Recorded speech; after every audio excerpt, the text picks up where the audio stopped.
ಗ್ರಾಮದೇವತೆ ಜಾತ್ರಾ ಮಹೋತ್ಸವದ ಮೂರನೆಯ ದಿನದ ಕಾರ್ಯಕ್ರಮಗಳು.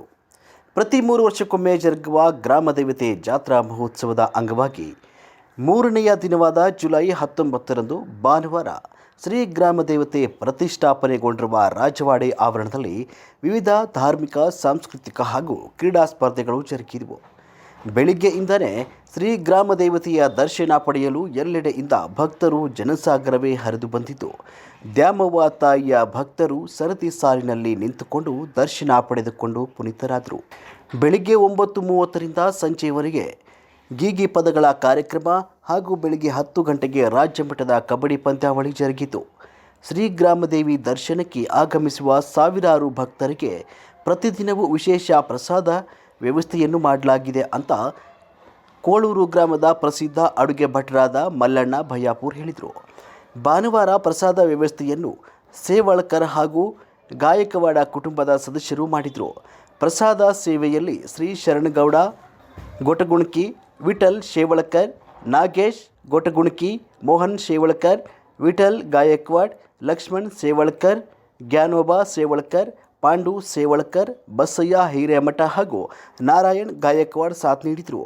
ಸಂಜೆ 7 ಗಂಟೆಗೆ ಧರ್ಮಸಭೆ ಹಾಗೂ ರಾತ್ರಿ 9 ಗಂಟೆಯಿಂದ ಮನೋರಂಜನೆ ಕಾರ್ಯಕ್ರಮಗಳು ಜರುಗಲಿವೆ ಅಂತ ಜಾತ್ರಾ ಸಮಿತಿಯ ಮುಖ್ಯಸ್ಥರು ತಿಳಿಸಿದರು.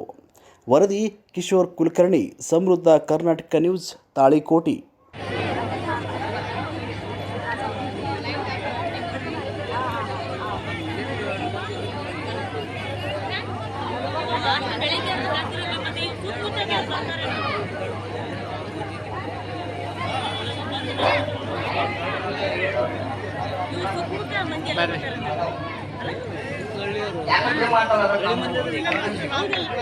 ಅದಕ್ಕೆ ಹೇಳ್ತಾರ ಮಾಸ್ತರ, ನೀ ಮಾಡಿದ ಪಾಪ ನಿನಗ ಅರ್ಥವು, ನೀ ಮಾಡಿದಂತ ಪಾಪ ನಿನಗ ಅರ್ಥ ಆಯ್ತು ಏನ? ನಿನ್ನ ಹೆಂಡ್ರ ಮಕ್ಕಳನ್ನು ತಗೋತಾರ ಓದ್ತಿದ್ರಾಗ ಅಂತ ಕೇಳಿದಾಗ ಏನ್ ಹೇಳ್ತಾರ? ಕೇಳಿದಾಗ ಅವಾಗ ಅವ ಹೇಳ್ತಾನು, ಯಪ್ಪ ಏನಂತನ ನನಗಿದು ವಿಚಾರ ಬಂದಿರಲಿಲ್ಲ, ಕೇಳಿದ ಭಾಳ ಚಲೋ ಆತು. ಹೌದು, ಮತ್ತ ಹೋಗಿ ನಮ್ಮ ಮನೆಗೆ ಹೋಗಿ ನನ್ನ ಹೆಂಡ್ರನ ಮಕ್ಕಳ ಕೇಳ್ಕೊಂಡ್ ಬರ್ತಾನು, ಅನ್ಕೋತ ನೀ ಇಲ್ಲೇ ಇರ್ತೀಯನ ಅಂತ ಕೇಳ್ತಾನ. ಹೌದು, ಅವಾಗ ನಾ ಇಲ್ಲೇ ಇರ್ತಾನೆ, ಹೋಗಿ ಬರೋದ ತಂದ. ಆದ್ರೂ ಅವ್ನಿಗೆ ಏನಂತ ವಾಡಿ ಕೋಳಿಗೆ ಸಂಶಯ ಬರ್ತಾನೆ, ಎಲ್ಲಾರ ವಾದ್ರ ಹೆಂಗ ಮಾಡ್ಲಿ ಅಂತ ಹೇಳಿ ನಾನು ಒಂದು ಗಿಡಕ್ಕೆ ಹಗ್ಗ ಕಟ್ಟಿ ಹೋಗ್ತಾನೆ. ನಾನು ಒಂದು ಗಿಡಕ್ಕ ಹಗ್ಗ ಕಟ್ಟಿ ಗಿಡಕ್ಕೆ ಕಟ್ಟಿ ಮನೆಗೆ ಹೋದ. ಮನೆಗೆ ಹೋಗಿ ಹೆಚ್ಚಿನ ಕೇಳ್ತಾನ. ಹಳಿಗೆಕೋಟೆಯ ಗ್ರಾಮದಲ್ಲಿ ಸದ್ಭಕ್ತರು ಎಲ್ಲರೂ ಒಂದುಗಟ್ಟು ಈ ತಾಯಿಯನ್ನು ನಗರದಿಂದ ಅತಿ ಎಲ್ಲ ಒಕ್ಕಟ್ಟಿನಿಂದ ಅಮ್ಮನ ಜಾತ್ರೆಯನ್ನು ಮಾಡುತ್ತಿದ್ದಾರೆ. ಈ ಜಾತ್ರೆಯ ಮಹಾಪ್ರಸಾದ 5 ದಿನ. ಕೊನೆಯ ದಿನ ಬುಂದೆ, ಅನ್ನ, ಸಾರು ಈ ಥರ 1 ದಿನ ಪ್ರಸಾದ.